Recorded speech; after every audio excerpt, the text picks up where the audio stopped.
દર્શક મિત્રો, સવારના પ્રણામ, ગુડ મોર્નિંગ. અને આપ સૌ જાણો છો કે રિસેટ હેલ્થ ક્લબના પ્રમુખ તરીકે હું મનોજ શાહ કાર્યરત છું. અને આજે આપણે વાસણા ભાયલી રોડ પર આવેલી એક ખૂબ જ સરસ નવા પણ જે ક્લિનિક આવેલી છે ત્યાં આગળ આપણે ડૉક્ટર રિનલ પટેલ સાથે છીએ.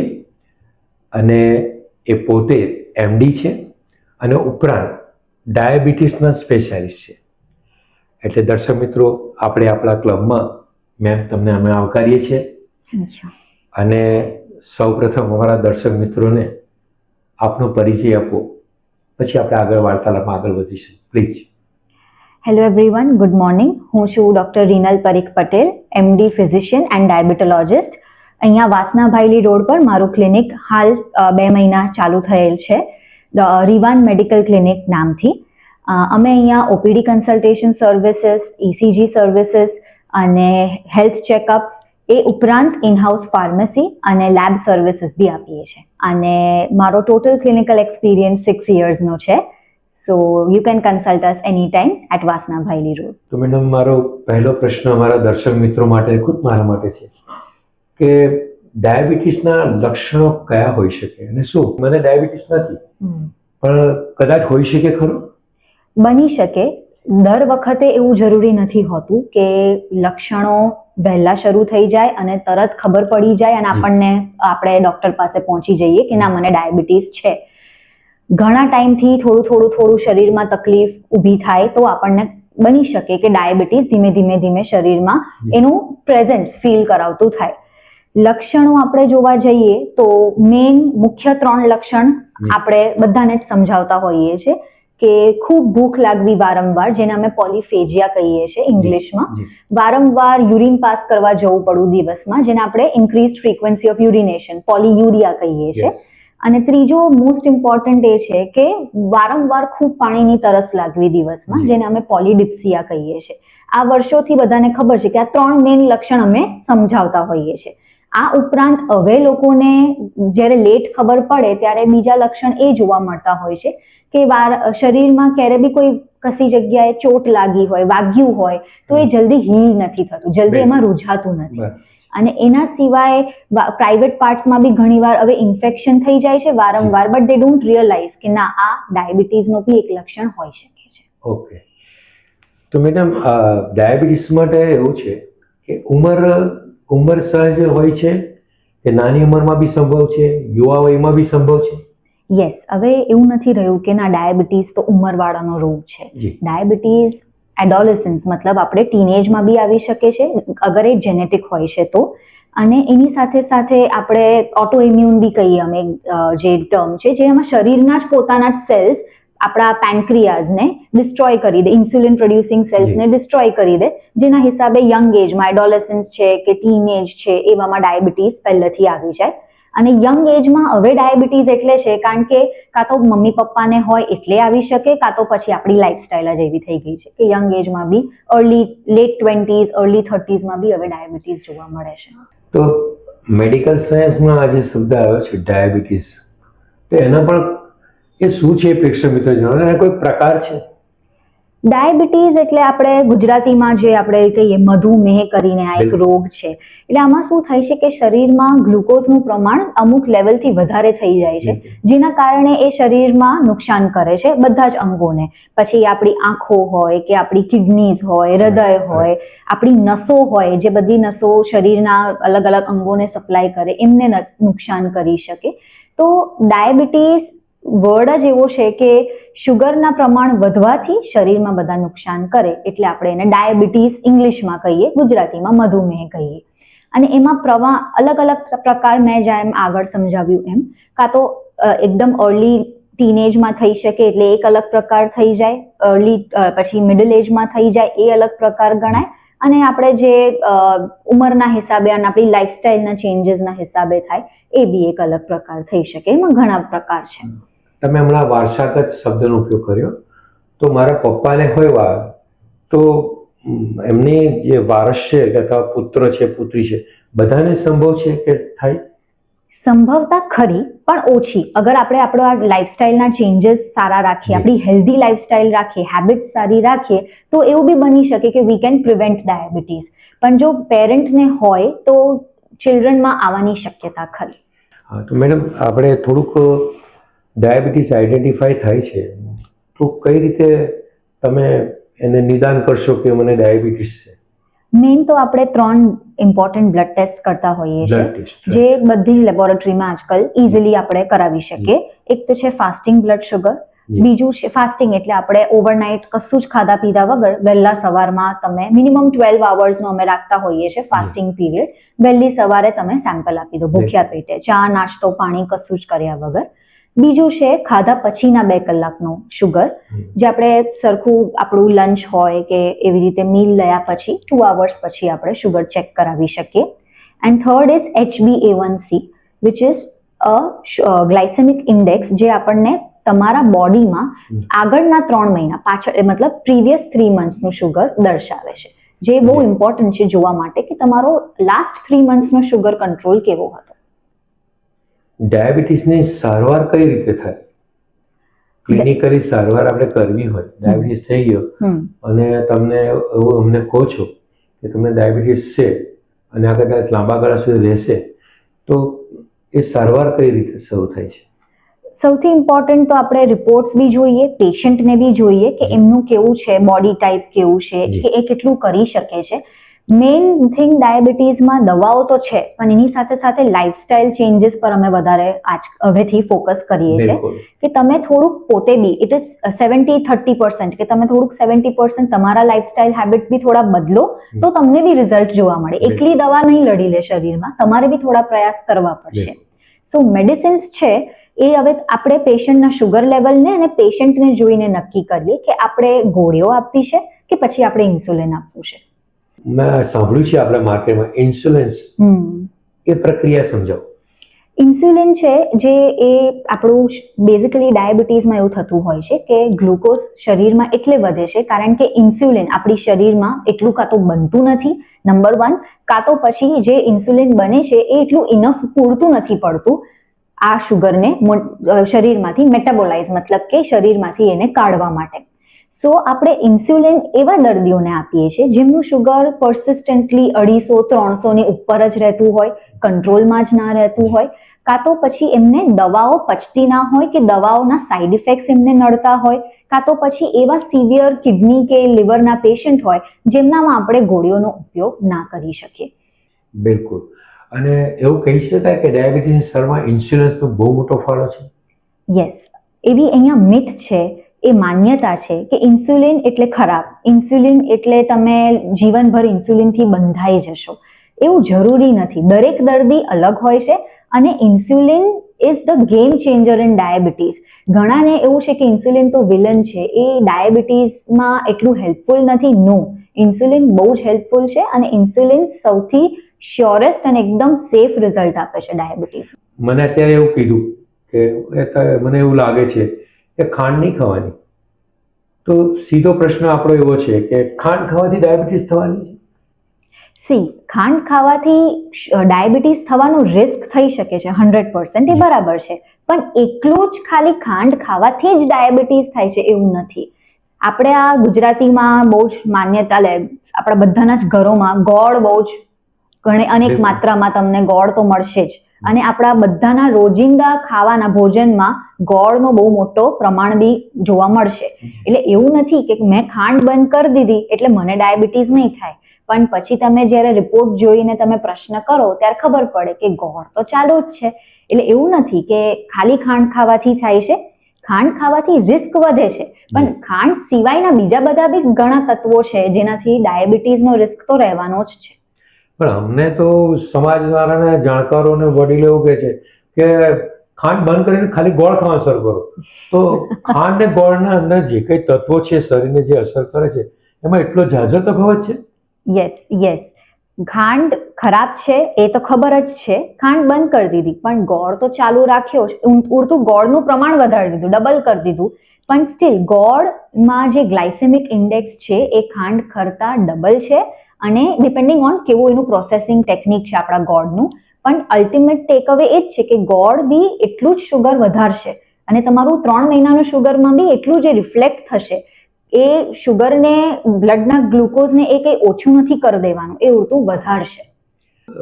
પ્રેક્ષક મિત્રોને જણાવો કે કઈ ઉંમર એવી છે કે આ ઉંમરે ડાયાબિટીસની ચેકઅપ માટેના જે આપે બતાવ્યા જે કંઈ બ્લડ ટેસ્ટ વગેરે તો કરાવી લેવા જોઈએ અથવા દર વર્ષે આપણે એકાદ વાર કરાવવું જોઈએ. તો એ બાબતે સાચી વાત છે. તમારો પ્રશ્ન બહુ જ સારો છે. હવે આવામાં આજની લાઈફસ્ટાઈલ અને આજની જનરેશનને જોઈને હું એવું એડવાઇસ કરીશ કે after your early 30s, like mid 30s, 35 plus તમે જો હોવ, તમારી લાઈફસ્ટાઈલ બહુ સેડેન્ટરી હોય, ઓફિસ વર્ક, ડેસ્ક જોબ બહુ વધારે હોય કે ના હોય, મારો મેઇન એ જ છે ગોલ કે દરેક જણ જે 35 પ્લસ છે એમને વર્ષમાં એકવાર એટલીસ્ટ HbA1c તો કરાવવું જ જોઈએ. મેમ, અમારા દર્શક મિત્રોને એ પણ જણાવો કે ભાત ખાવાથી ડાયાબિટીસ થાય છે, ડાયાબિટીસનું નિદાન થાય છે કે ભાત ખાવાનો ઓછો કરો, આવું થાય છે ખાણીપીણીમાં. કોઈ એવું સલાહ આપે છે કે કારેલા ખા, કારેલાનો પાવડર અત્યારે મળે છે કડવો, શું કહે છે, કરિયાતું. પણ આ ઘરેલું ઉપચાર કરવાથી ઘણીવાર એવું બને કે ડાયાબિટીસનું લેવલ વધારે ખરાબ સ્થિતિમાં પહોંચી જાય. રાઈસ ખાવાથી ડાયાબિટીસ થાય એ થઈ શકે છે, પણ એ ક્યારે થઈ શકે છે? જ્યારે તમારા ડાયટમાં, તમારા રોજિંદા ભોજનમાં રાઈસનું પ્રમાણ ખૂબ વધારે હોય છે અને એના અગેન્સ્ટ તમે એને પચાવવા માટે કોઈ ફિઝિકલ એક્ટિવિટી નથી કરવાના, કોઈ એક્સરસાઇઝ, તમે ફિઝિકલી એક્ટિવ જ નથી બેઝિકલી, તો yes, rice would be dangerous for you. પણ અમે ઇલાજની સાથે સાથે એ બી આપીએ છીએ માહિતી કે તમે પોર્શન કંટ્રોલ કરો. હવેના આમાં ડાયટિશિયન્સ બી એવું એડવાઇસ કરે છે કે તમે સ્મોલ બોલ ઓફ રાઈસ ખાઓ અને તમે સ્પેસિંગ આપો, ઇન ધ સેન્સ કે ડેલીના બદલે તમે વીકમાં અમુક દિવસો નિષ્ણાંત કરો, 2 days a week કે 3 days a week, જ્યારે તમે રાઈસ ખાઈ શકો છો. સો એ તમારું બોડી ડાયજેસ્ટ બી કરી શકશે અને દવાઓની સાથે પ્લસ ફિઝિકલ એક્ટિવિટીના સાથે તમારું શુગર કંટ્રોલમાં બી રહેશે.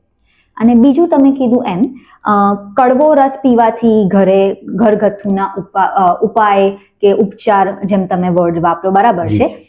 યસ, તમે ઘરેલું ઉપાય માપમાં કરો, પણ એવું અંધવિશ્વાસ કે અંધશ્રદ્ધા રાખો કે ના આનાથી જ મળશે, એ ખોટી વસ્તુ છે. તમારે એક્સપર્ટ્સને, મતલબ ફિઝિશિયન્સને, ડાયાબિટોલોજિસ્ટ, એન્ડોક્રાઇનોલોજિસ્ટને કન્સલ્ટ કરવું જોઈએ અને તમારા શુગર લેવલ્સને મોનિટર કરતા એમની મેડિસિન્સ બી ચાલુ રાખવી જોઈએ. બીકોઝ વોટ હેપન્સ ઇઝ, જ્યારે ખાલી ને ખાલી સેલ્ફ રિલાયન્સ આવી રીતે કે ના અમે કરી લઈશું, ઘરે થઈ જશે, મટી જશે, એવામાં ઘણીવાર અમે ઘણા કેસીસ બગડતા જોયા છે, જે આપણી પાસે આવે ત્યારે અમારી ભાષામાં ઝેરી ડાયાબિટીસ થઈ ગયું હોય. ઝેરી ડાયાબિટીસ એટલે શરીરમાં શુગર એટલું બધું 400, 500, 600 ની ઉપર જતું રહે, જે શરીરમાં એસિડ બનાવવાનું શરૂ કરી દે અને એ તમારા બધા જ અંગોને એક એક કરીને નષ્ટ કરવા લાગે. લીવર છે, કિડની છે, તમારી આંખોની વિઝનને તકલીફ પડે, તમારા કિડનીઝ અફેક્ટ થાય એટલે પેશાબ બનતો અટકી જાય અને ભાનમાં કમજોરી થવા લાગે, કારણ કે શરીરમાં એસિડ વધી જાય એટલે બ્રેઇનનું ફંક્શન ઓછું થઈ જાય. સો અલ્ટિમેટલી આવા દર્દીઓ જ્યારે આઈસીયુમાં આપણી પાસે આવે ત્યારે આપણને બી એ લોકોને સમજાવતા એ થઈ જાય કે તમે જો સમયસર ઈલાજ કરાવો અને નિયમિત ઉપચાર કરો તો એ તમારા માટે આ સિચ્યુએશન ના ક્રિએટ કરી શકે, તમે આ સ્ટેજ સુધી ના પહોંચી શકો. બિલકુલ મેમ. તો થોડીક વાત કરું કે મારી સામે એક આશાબેન કરીને હતા, તો ડાયાબિટીસ હતો, ઉંમર પણ હતી 60 થી 70 વચ્ચે, અને ડાયાબિટીસ એને વધતો ગયો, ખબર નહીં, પણ પછી એમને જ્યાં રૂજ ના આવી ઘાને, તો ડૉક્ટરે એક થોડું કાપ્યું પગમાં. પછી એવું થયું કે થોડો વખત પછી અંગને વધારે કાપ્યું, ઘૂંટણ ઉપરથી કાપી નાખવું પડ્યું. એટલે આનો મતલબ એવો થાય છે કે જો અવેરનેસ ના હોય ને, તમારી વાતોને, આપણા વાર્તાલાપને સમજદારી નથી રાખતા, પ્રિકોશન નથી લેતા, તો આ પગ કાપવાની નોબત આવી જાય છે. યસ. હવે ઘણીવાર શું થાય છે ડાયાબિટીસમાં, જ્યારે તમારું કંટ્રોલ ના હોય શુગરનો એટલો, ઘણા દર્દીઓનું શું હોય છે કે દવા તો એ લે છે, પણ દવાની સાથે સાથે મેં કીધું એમ આજુબાજુની વસ્તુઓ, ફિઝિકલ એક્ટિવિટી છે, ડાયટમાં ફોકસ છે, એ નથી રાખતા.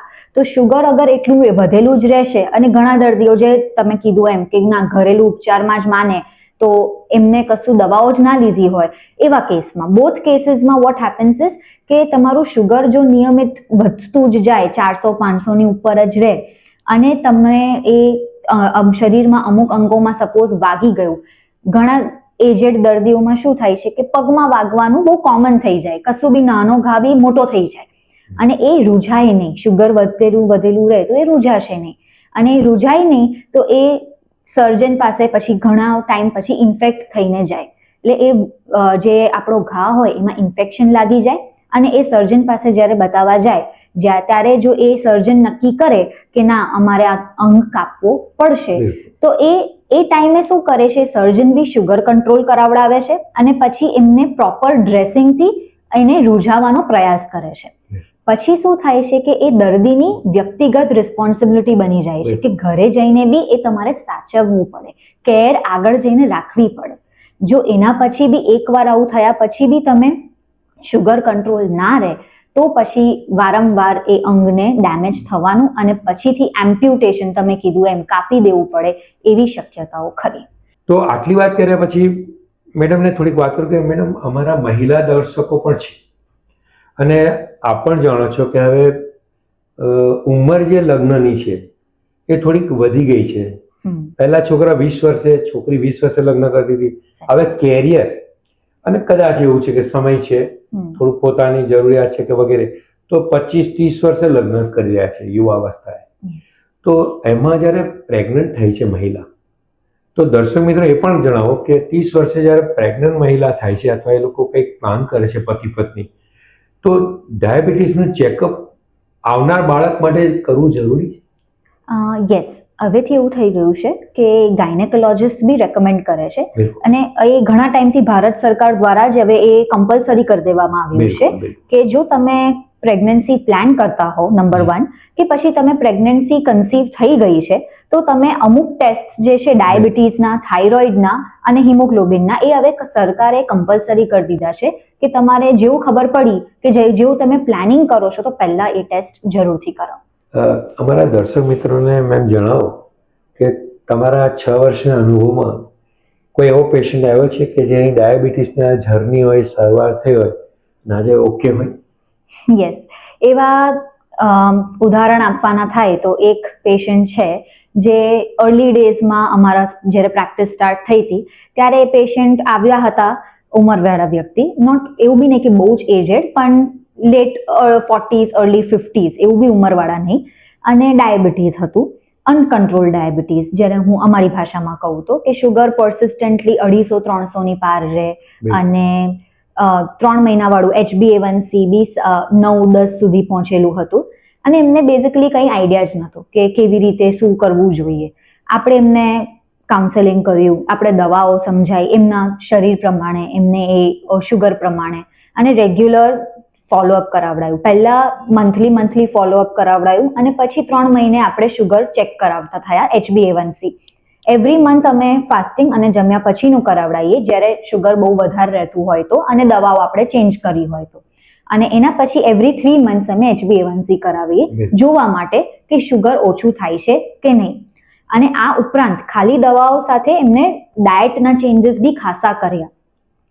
તમારા રોજિંદા ડાયટમાંથી શુગર ટોટલી કાઢી દીધું, ગોળ કાઢી નાખ્યો, અને એની સાથે સાથે એમના ડાયટિશિયન્સ, અમારી સાથે એક ડાયટિશિયનની ટીમ બી હતી એ વખતે, સો એમની સાથે મળીને આખો ડાયટ પ્લાન અમે બનાવડાયો એમના માટે. અને એની સાથે ફિઝિકલ એક્ટિવિટી જે સૌથી ઇમ્પોર્ટન્ટ ફાળો આપે છે ડાયાબિટીસમાં દવા સાથે, કે એ ડેલી એમને એમનું 30 મિનિટ્સનું ફિઝિકલ બ્રિસ્ક વોકિંગ નંબર 1 અને જોગિંગ ચાલુ કર્યું. He was very active in that sense. અને એની સાથે સાથે ઓવર અ પીરિયડ ઓફ હું કહીશ તો 8 મહિના, 6 to 8 મંથ્સમાં એમનું શુગર ધીમે ધીમે ઓછું થવા લાગ્યું. HbA1cમાં તમને વર્ષની અંદર ફરક જોવા મળે, પણ જે ફાસ્ટિંગ છે, જમ્યા પછીનું છે, પહેલા એ ધીમે ધીમે કંટ્રોલ થયું અને પછી HbA1c અમે લોકો successfully V food bring it down from 10 to 6, જે આપણે પ્રી ડાયાબિટીક રેન્જમાં કહીએ ત્યાં સુધી અમે લઈ આવ્યા. અને પછીથી એ રેગ્યુલર થેરપી પર છે તો એમનું અત્યારે 5.8 થી 6 વચ્ચે રહેશે. પણ એમના પ્રયાસ અટકતા નથી. એકવાર જો તમે બદલાયા તમારા ડાયટમાં, એ એક એડિક્શન બની જાય કે ના હું હવે હેલ્ધી લાઈફસ્ટાઈલ જીવીશ, તો એ છોડતા નથી, એમનાથી હવે એ નથી છૂટતું, વિચ ઇઝ વેરી ગુડ. છેલ્લે મેમ અમારા દર્શક મિત્રોને જણાવો કે ડાયાબિટીસથી દૂર રહેવું ન થવું હોય તો લાઈફસ્ટાઈલ વિશે શું ચેન્જીસ જરૂરી છે? વેલ જો ડાયાબિટીસ તમને છે જ નહીં કાં તો અને તમારા ઘરમાં એવી હિસ્ટ્રી છે કે ઉંમરવાળા વ્યક્તિઓને આવ્યું છે, એ નંબર 1. કાં તો પછી કોઈને તમારા ઘરમાં કોઈ હિસ્ટ્રી જ નથી અને તમને બી નથી જ જોઈતું કે મને આ રોગ આવે, તો મારો સજેશન એ જ રહેશે કે physical activity daily is a must. At least તમે રોજના 30 મિનિટ પોતાને આપો, કોઈ બી ટાઈમ દિવસમાં. હું એવું નથી કહેતી કે તમે વહેલા જ સવારે ઉઠીને જાઓ, તમે રાત્રે કાં તો તમે રાત્રે તમારું 9 to 5 જોબ હોય અને તમે સાંજે કે રાત્રે ફ્રી પડતા હો તો બી તમારા માટે દિવસમાં 30 મિનિટ્સથી સ્ટાર્ટ કરો ફિઝિકલ એક્ટિવિટી, અને યુ કેન દેન તમે એમને બિલ્ડઅપ કરી શકો 45 મિનિટ્સ સુધી, પણ એ કરવું જોઈએ. અને એની સાથે સાથે ડાયટ, તમારું જે તમે આજના જમાનામાં તમે જે ખાઓ છો એ બહુ જ ઇમ્પોર્ટન્ટ છે કે તમે એને ડાયજેસ્ટ કરી શકો, તમે એને પચાવી શકો. તમારે તમારા ખોરાકમાં ફાઈબરનું પ્રમાણ વધારે રાખવું જ જોઈએ, જેના કારણસર તમને પાચન ક્રિયામાં તકલીફ ના થાય, નંબર 1. નંબર 2, તમે થોડુંક પ્રોસેસ્ડ ફૂડ્સ આપણે જે કહીએ છીએ કે જંક ફૂડ્સ છે એનો થોડો માત્રા ઓછી રાખો. હવે આજે હું એઝ અ ડોક્ટર એવું કોઈને નથી કહી શકતી કે તમે બંધ જ કરી દો, કોઈ બી એ માનવાનું તો છે નહીં, શક્યતા નથી, પણ એના કરતાં તમે એને ખૂબ મોડરેશનમાં વેરી લેસ ક્વોન્ટિટીમાં ખાઓ. જ્યારે જરૂર હોય, ના છૂટકે ખાવું પડે તો જ ખાઓ, એ મારી સલાહ રહેશે. અને એની સાથે સાથે તમારું ઘરના ફૂડ્સમાં તમે પ્રોટીનનું પ્રમાણ, આજે આપણા ડાયાબિટીસના દર્દીઓને બી સમજાવીએ છીએ કે તમે પ્રોટીનનું પ્રમાણ વધારે લો તો તમને ડાયાબિટીસ તમે કંટ્રોલ કરી શકો જો હોય તો. અને નંબર 2 કે જો તમને ના જ લાવવું હોય તમારા શરીરમાં ડાયાબિટીસ તો તમે શુગર તો કટ કરશો, પણ એની સાથે સાથે પ્રોટીનનું પ્રમાણ બી શરીરમાં વધારે રાખો તો તમને એનર્જી રહેશે ને તમે ફિઝિકલી વધારે એક્ટિવ થશો. Thank you ma'am. Reset health club તરફથી આપનો આ માહિતી આપવા બદલ આજના પોડકાસ્ટમાં ખૂબ ખૂબ ધન્યવાદ. Thank you. અને દર્શક મિત્રો, ફરીવાર આપણે મેમ પાસે બેસીશું અને વિવિધ વિષયો પર, પોતે એમડી છે એટલે વિવિધ રોગોની સારવાર વિશે આપણે વાત કરીશું. તો ma'am, thank you very much.